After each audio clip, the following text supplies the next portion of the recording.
Assalamualaikum warahmatullahi wabarakatuh. Selamat siang dan salam sejahtera. Yang terhormat Ibu Anggia Evitarini, MPD, selaku dosen pengampu mata kuliah konseling populasi khusus. Sebelumnya saya ingin memperkenalkan diri terlebih dahulu. Perkenalkan, nama saya Nurasyidah Istiqomah dengan NPM 20200150011 dari kelas Y7A, mahasiswa Universitas Indraprastha PGRI. Baik, di sini saya akan menjelaskan laporan observasi berupa wawancara yang telah saya lakukan, yaitu mengenai topik tentang depresi akibat perceraian usia remaja. Hal ini dilakukan untuk memenuhi tugas mata kuliah konseling populasi khusus. Untuk itu, dimohon kesediaannya menyimak dan mendengarkan penjelasan laporan sebagai berikut. Baik, untuk bagian pertama dari laporan ini terdapat latar belakang observasi.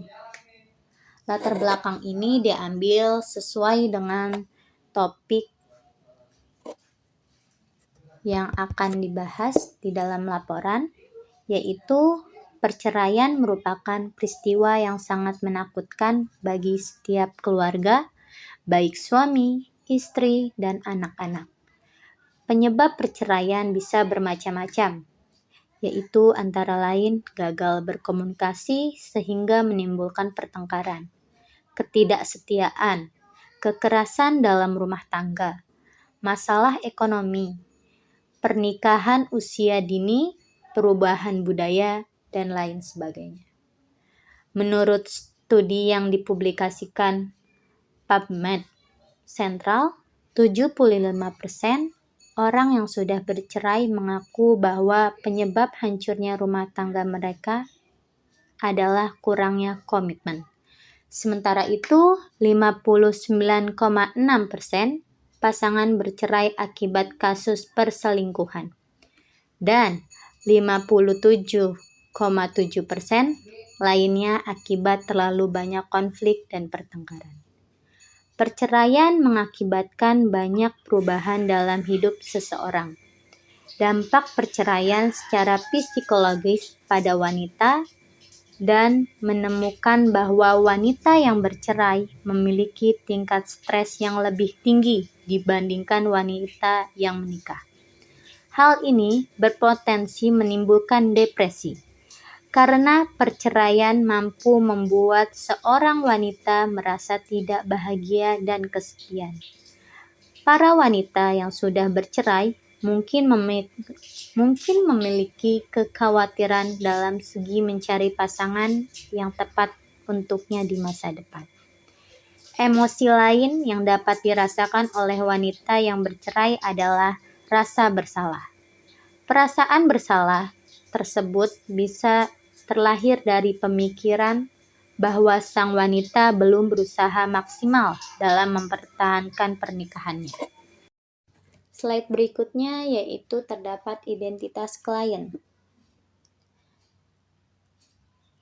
Di sini identitas klien untuk nama saya beri inisial WA karena ini permintaan dari klien untuk namanya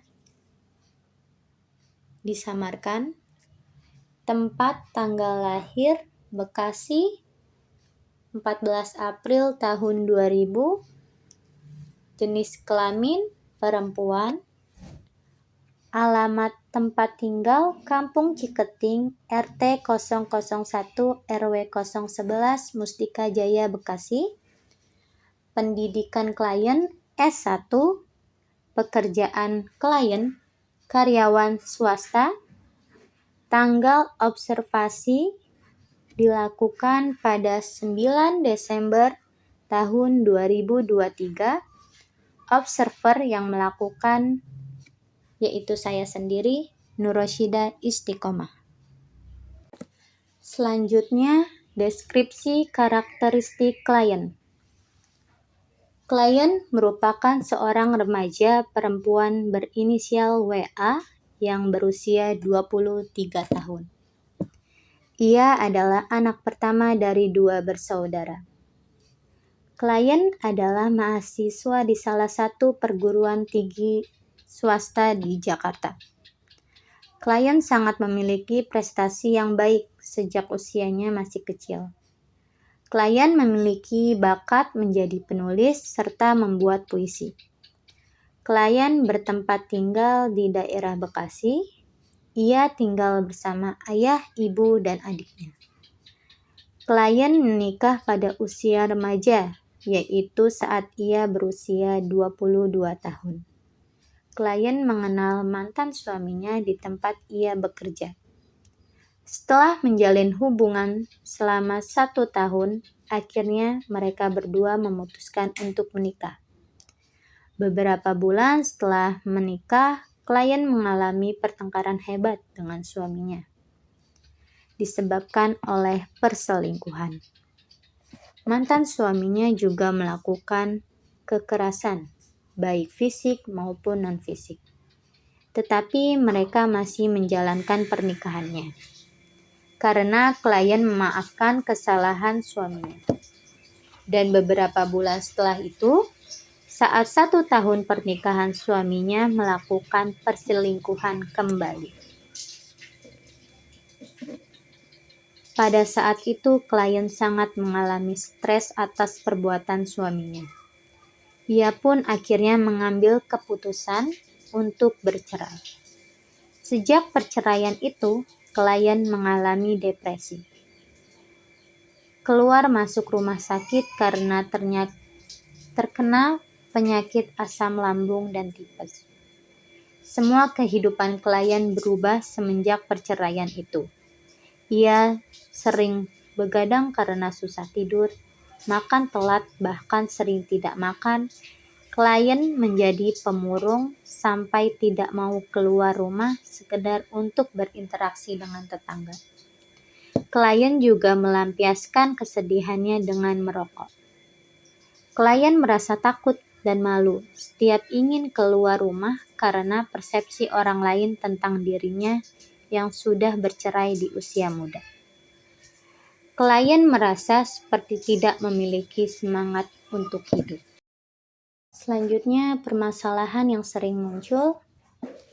Dalam kasus ini, hari-hari klien menjadi stres dan frustasi. Semakin hari, klien merasa tertekan setiap mengingat perbuatan yang dilakukan oleh mantan suaminya.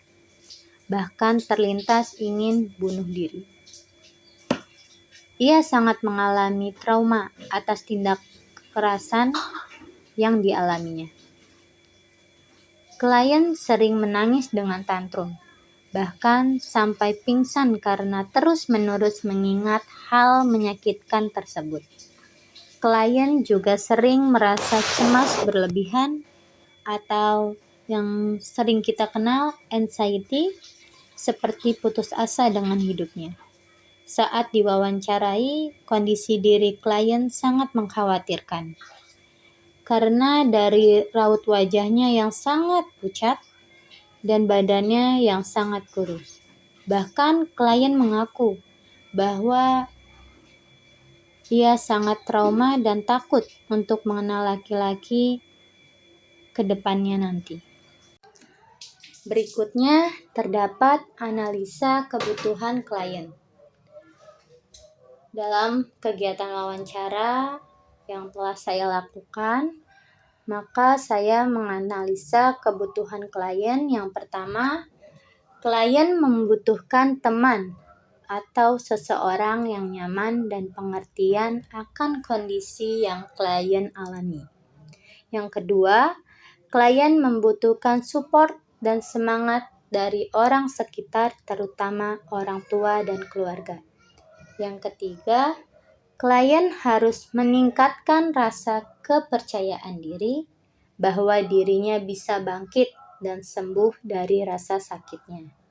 Yang keempat, klien membutuhkan nasihat dan motivasi untuk tetap semangat melanjutkan kehidupan yang menurut klien sangat berat dan tidak adil. Dan yang kelima, klien membutuhkan psikolog dan obat penenang untuk tetap menjaga dirinya agar tidak melakukan tindakan berbahaya ketika dirinya sedang merasa sendiri. Selanjutnya, potensi yang bisa dikembangkan. Dalam kasus yang dialami oleh klien, potensi diri yang dapat dikembangkan oleh klien antara lain, yang pertama itu, klien dapat melakukan hal-hal positif, seperti hobi klien yaitu menulis dan membuat puisi. Hal tersebut agar membuat perasaannya senang dan tenang, serta dapat mengalihkan untuk tidak memikirkan hal-hal buruk yang terjadi pada dirinya. Yang kedua, mencari teman yang dapat dipercaya dan bisa mengerti keadaan diri klien. Mungkin melalui teman, klien ini bisa belajar untuk berinteraksi lagi dengan orang lain. Karena mungkin melalui teman ini juga klien tidak akan merasa dirinya hanya sendiri. Yang ketiga, memberanikan diri untuk periksa ke psikolog atau psikiater agar bisa mendapatkan penanganan tindak lanjut yang lebih serius dari permasalahan yang dialami oleh klien. Maka harus ada tenaga ahli dalam membantu klien untuk menyelesaikan permasalahannya. Yang keempat, keberanian dalam diri untuk berinteraksi keluar rumah dan menghiraukan omongan buruk dari orang lain mengenai diri klien. Hal ini sangat penting karena kalau klien terus mengurung dirinya di rumah, maka permasalahan yang dihadapinya tidak akan bisa terentaskan. Dan menghiraukan omongan orang lain itu juga sangat penting, karena dengan melakukan hal itu, klien lebih bisa fokus untuk mengembangkan dirinya. Dan yang kelima, selalu berpikir positif bahwa semua akan kembali baik-baik saja. Dan klien juga berhak untuk bahagia. Maka klien harus mampu melawan rasa takut yang ada di dalam diri. Pada bagian ini terdapat kendala saat proses wawancara. Pada proses wawancara tentunya saya mengalami sebuah kendala karena klien sempat menolak atau tidak mau diwawancara. Ia tidak ingin berinteraksi dengan orang lain. Klien lebih suka mengurung diri untuk tidak menemui orang lain siapapun. Klien merasa malu jika bertemu dengan orang lain kecuali keluarga yang ada di rumahnya. Akan tetapi, saya meyakinkan diri klien bahwa wawancara ini tidak akan mengintimidasi klien, justru akan membantu klien untuk mengentaskan permasalahannya. Dan saat diri klien sudah yakin, barulah saya melakukan proses wawancara dengan klien. Layanan BK yang tepat diberikan dari kasus yang dialami konseli. Setelah saya melakukan wawancara, maka layanan BK yang tepat diberikan yaitu yang pertama, konseling individu. Melalui layanan ini, konselor dapat membantu klien menstrukturkan kembali masalahnya dan menyadari lifestyle serta mengurangi penilaian negatif terhadap dirinya sendiri serta perasaan-perasaan inferioritasnya. Yang kedua, layanan konsultasi. Layanan ini merupakan layanan konseling oleh konselor sebagai konsultan kepada konsulti dengan tujuan memperoleh wawasan, pemahaman, dan cara-cara yang perlu dilaksanakan konsulti dalam rangka membantu terselesaikannya masalah yang dialami pihak ketiga atau konseli yang bermasalah. Yang ketiga ada layanan orientasi. Layanan ini untuk membantu individu agar mampu menyesuaikan diri terhadap lingkungan atau situasi yang baru. Dengan perkataan lain, agar berbagai sumber yang ada pada suasana atau lingkungan baru tersebut. Layanan ini juga akan mengantar individu untuk memasuki suasana atau lingkungan baru. Dan yang keempat, layanan informasi. Layanan ini sangat penting dalam kasus yang dialami oleh diri klien, karena layanan informasi berfungsi untuk membekali individu dengan berbagai pengetahuan dan pemahaman tentang berbagai hal yang berguna untuk aktualisasi diri individu atau klien tersebut. Demikianlah penjelasan laporan yang telah saya sampaikan. Kurang lebihnya mohon maaf. Sekian dan terima kasih. Wassalamualaikum warahmatullahi wabarakatuh.